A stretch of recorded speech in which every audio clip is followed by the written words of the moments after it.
जी बिल्कुल, आज एक हरासमेंट के हवाले से एक ख़वातीन वुमेन यूनिवर्सिटी के अंदर एक सेमिनार का इनकाद किया गया, जिसमें सूबाई खातून मोहतसब जो हैं उनकी खुसूसी तौर पे शिरकत हुई है। इस हवाले से कि जी ख़वातीन को हरासमेंट के हवाले से बहुत से तहफ़्फ़ुज़ात का इज़हार करना पड़ता है, इसके अलावा बहुत से मसाइल हैं जो ख़वातीन के हवाले से आज उस पे वो क्या कहती हैं, उन्हीं से पूछते हैं। जी बताइएगा कि हरासमेंट के हवाले से आप क्या कहती हैं? देखें, आप सबको पता है कि आज फैसलाबाद जीसीयू में आने का मकसद जो था वो ख़वातीन को उनकी राइट्स की प्रोटेक्शन के हवाले से जो हमारी हुकूमतों के बनाए हुए कवानीन हैं उनसे आगाही उनको दी जाए। और 16 डेज़ इंटरनेशनली जो जीबीवी के अगेंस्ट जेंडर बेस्ड वायलेंस के अगेंस्ट जो कैंपेन के हवाले से प्रोग्राम्स किए जा रहे हैं, मकसद सिर्फ ये है कि हम अपनी खातून को ये बता सकें कि ना सिर्फ वो वर्क प्लेस पे महफूज हैं और बल्कि उनके लिए उनके इंस्टीट्यूशंस के अंदर उन इदारों में जहाँ वो पढ़ती हैं, जहाँ वो काम करती हैं, उनको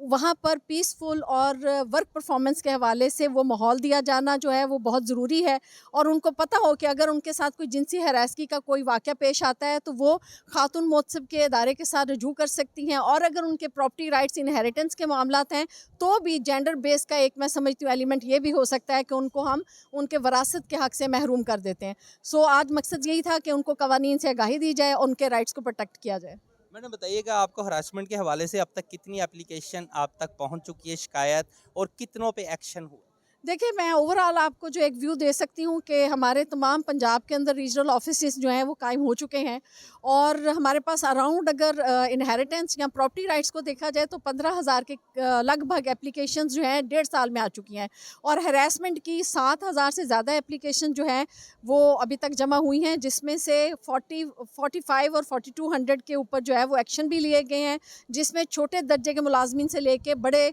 ऑफिसर्स तक को पनिश भी किया गया है।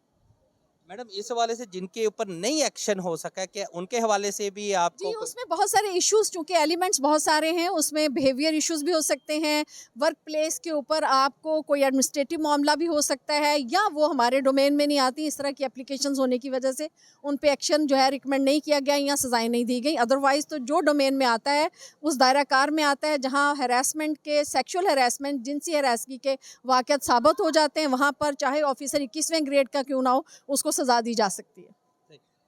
जिनको सजा दी गई है उनमें बहुत से हजारों के हिसाब से ये एप्लीकेशंस मूव हुई हैं, जिनके अंदर हरासमेंट, जिनसी हरासमेंट की शिकायत की गई है। अब देखना ये है कि मुस्तकबिल के अंदर इसके ऊपर किस तरह एक्शन होता है और कितनों को सजा मिलती है और कितनों को माफ कर दिया जाता है। जी।